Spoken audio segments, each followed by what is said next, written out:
Hi guys, my name's Andy and welcome to the first video in this series of strumming guitar videos. In this video we're going to be covering basic on the beat strumming and also, really importantly, how to play along to the record with absolutely any song that you would ever want to play along to. We're going to cover the basics and I'm going to give you song examples, and also we have a drum track that you guys can practice playing along to with what I show you in this video, so that you can practice the exercises that I have for you.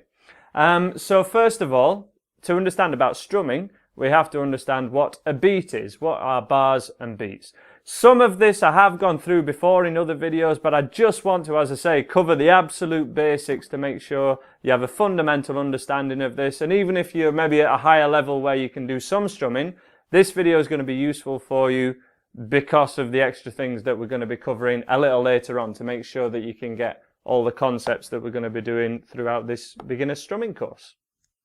So, what is a beat?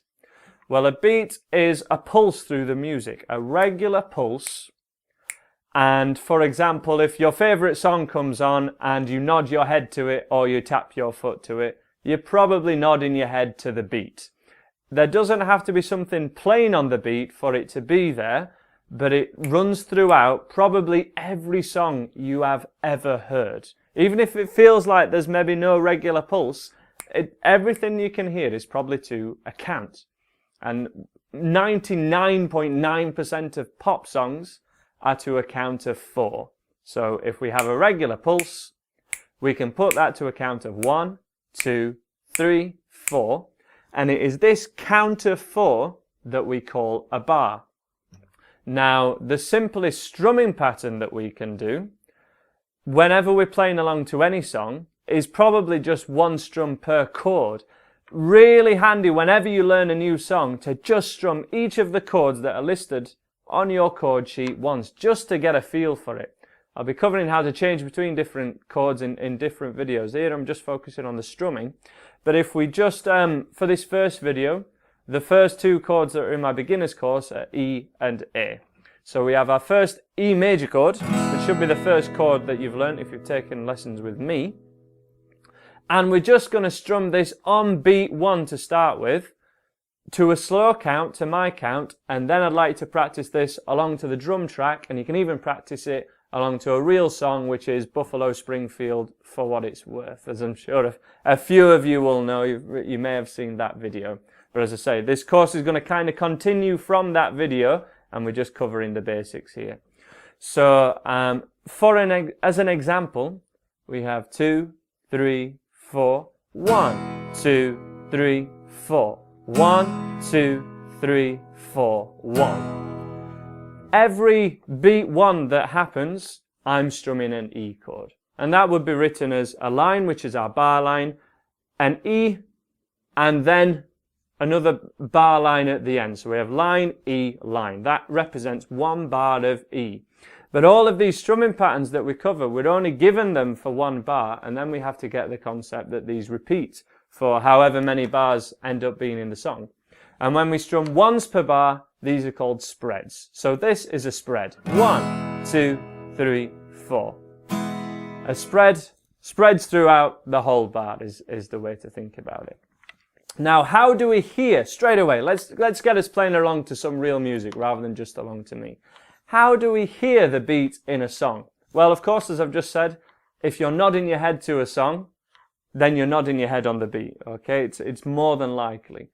But it's not always as easy as that to hear it, especially when we're wanting to play along and we have distractions such as chord changes, or you're wanting to funk up your strumming at all, okay?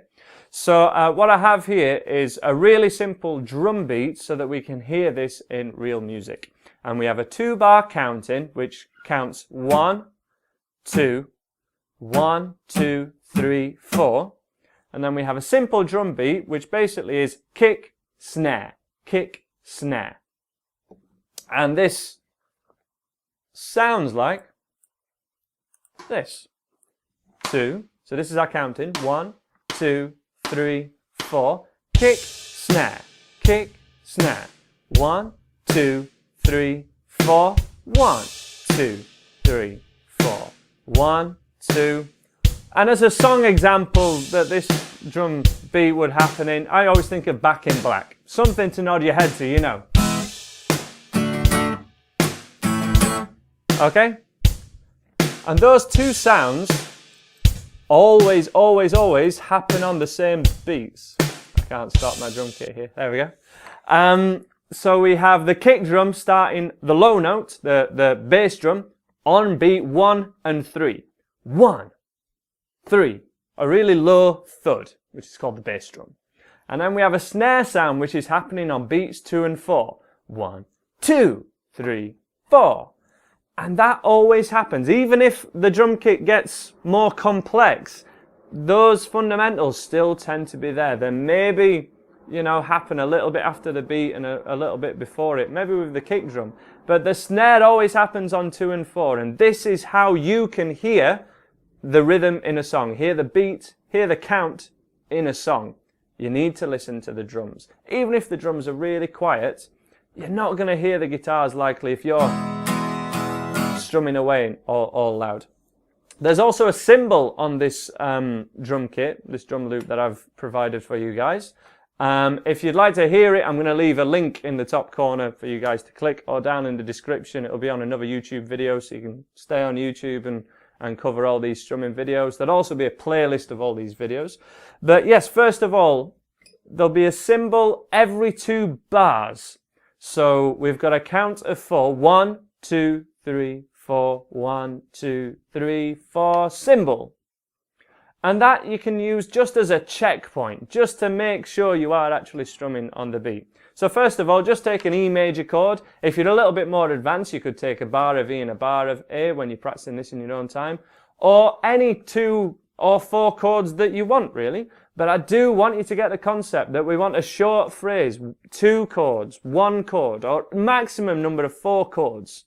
And then repeat them, because if you're getting used to these chord changes and you're just going from any chord to any chord, it's not that useful, because real songs don't do that. Real songs repeat, and that's how they eat up time. It's how they make time seem to go faster when you listen to songs. That's why we listen to songs on car journeys and whatnot. So as an example, I'm just going to play an E chord on every bar, just on beat 1 to start off with. 1, 2, 3, just an E chord. 1, 2, 3, 4. 1, 2, 3, 4. 1, 2, 3, 4, 1.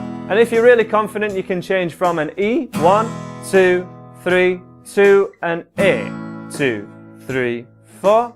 1, 2, 3, 4, which some of you have done before in the Buffalo Springfield song.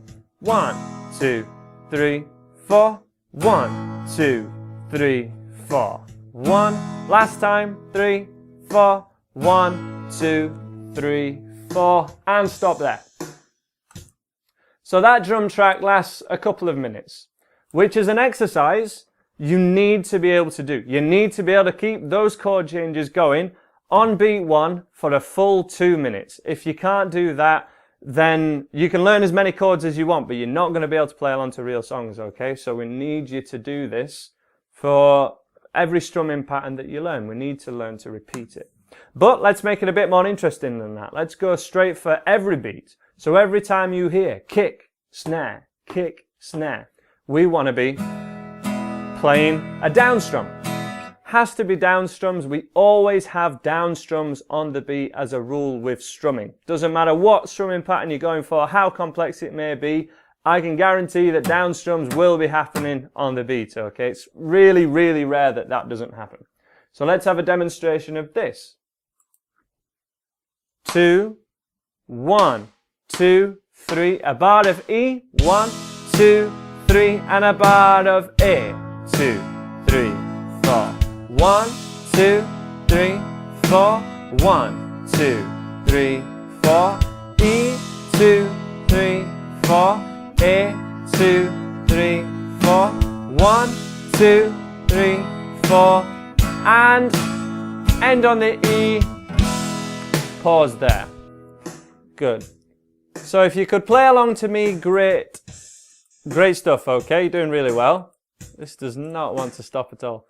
If you're playing on to me, great. That's exactly what we're wanting to do. But keep practicing that skill, because it doesn't improve, as with all these skills of learning guitar or learning anything, it won't improve unless you work on it. And what we're listening out for is to get that one sound.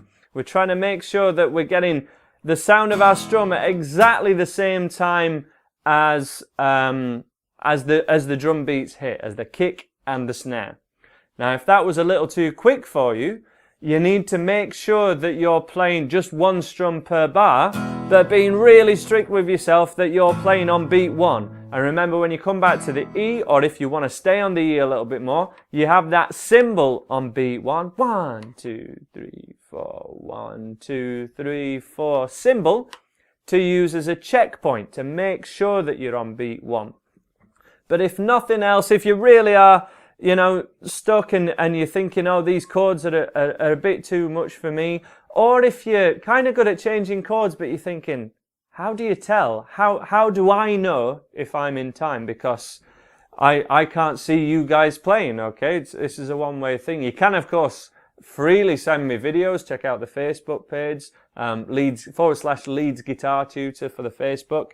But how can you know yourself whether you are in time or not? This is how. We're going to go along to the drum beat again, but we're just going to mute our strings. With your left hand, we're going to put your hand flat over all your strings. We're not playing a chord, but don't press down to the wood, just touch the strings very lightly. And we get this thud sound. About halfway down your guitar neck, down low. It will still sound fine. We just want this thud so we can hear what your right hand is doing, or just your strumming hand. And what we want to hear is one sound between this and your kick snare. So if we're hearing kick, snare, kick, snare, kick, snare, you're doing this right. If we hear two sounds, if you hear kick, snare, and they're out of sync, then you're a little bit behind or a little bit ahead. If you're a little bit ahead or behind, whichever it is, the best thing to do really is to just stop altogether and try and count in again. What we're encouraging the skill of here is joining into the music. So listening, predicting where that count is, and then joining in. Rather than kind of, the other way to do this is just play over the drum kit. So, or the song that you're going along to. You put it on, but actually you're there in your own little world, playing it whenever you like, okay? How do we tell? Everything happens at the same time, which is why we've got such a simple drum kit to play along to. So if I have listen again, just to demonstrate, your fail-safe method for any new strumming pattern, really handy, if you're going for a harder strumming pattern, let's hear what this right hand's doing. Just mute your strings flat against, and remember, pressing on really light. If you're getting this sound, press on lighter. Simple as that. Make sure you're covering all the strings. So 2, 1, 2, 3, and we hear our kick. 2, 3, 4. And if you just listen to that sound, my hand and the beat happen at the same time. If I'm a little bit behind,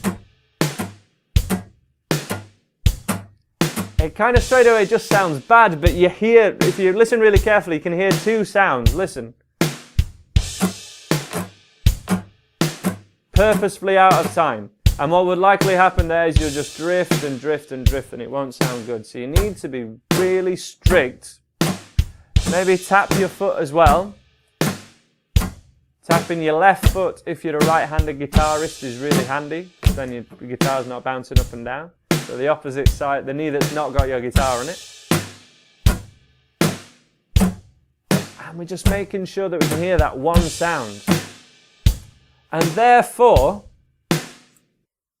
a really important point is, to play in time and to keep good time yourself, you are not programming yourself to stay the same all the way through. We're actually not keeping a consistent tempo when we're playing along to a drum beat, when we're playing along to something else. When you're playing along to something else, we're actually speeding up and slowing down a little bit the whole time, and we're trying to stay within the good area, what we call the pocket of the song. So If you see a sound wave, there are spikes for every hit. So say this drum kit here would be like spike, spike, spike for kick, snare. And if you're in the area where it spikes, it sounds good, because we're not machines. We can't go 100 BPM, Andy, and just stay at that. And if I stay exactly the same, I'm going to drift a little later or be a little sooner.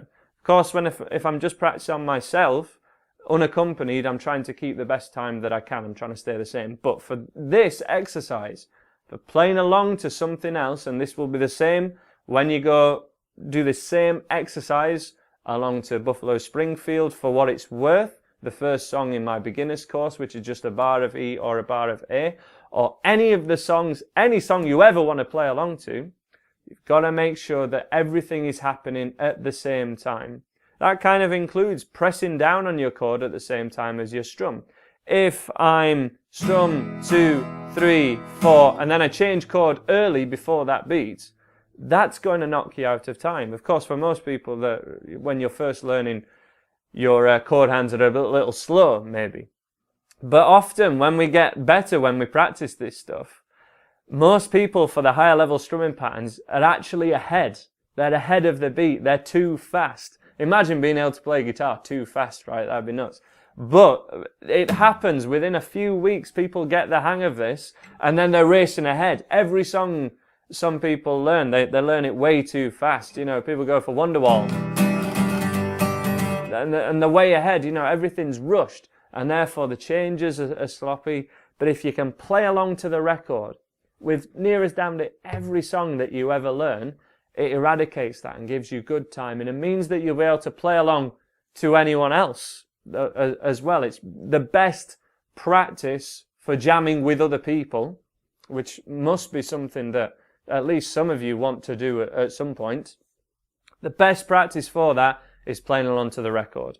And when people have been taking and learning online like you guys for YouTube videos, but haven't had guitar lessons, and people, you know, private students come to me and say, you know, I just feel like something's missing. I can play a few riffs, but they never sound finished. They never sound right. I can't play a whole song all the way through.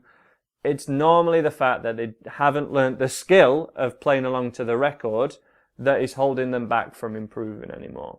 Now, just one final thing. We're near the end of the video now, and we'll be getting some higher level strumming patterns in this playlist of videos that I'll make, and they'll be on my website at andyguitar.co.uk, along with a full layout of all these strumming patterns, really easy to find.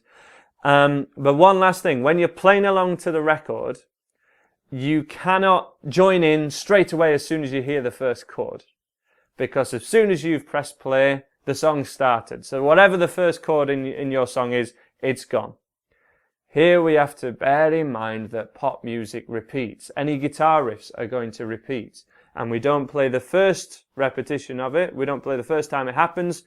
We play the second time it happens. We play from the repetition. So if you've got a chord sequence of E, 2, 3, 4, A, 2, 3, 4, and it just repeats from there, the first sound you hear in the song will be the E chord. And then the second sound you hear in the song will be the A chord. So you join in from the next E, which you can tell when that happens because you can now hear the beat in a song because you're listening to the drums. You can hear the pulse, 2, 3, 4, 1, 2, 3, 4. And if it's a 2-bar chord sequence, that's where you would join in. So yeah, thanks for checking out this video. So straight away, the first thing you want to do is get right over there, click this link to the drum track for this level 1 strumming, just hearing the beat. If you think you've got it, if you think you've mastered it, get straight on to level 2, where we'll be talking about the off beat, which are the ands in between the count. So we can play 1 and 2 and, which is the gateway to all your higher level strumming. But also bear in mind that any song you ever learn can be simplified down to just playing on the beat.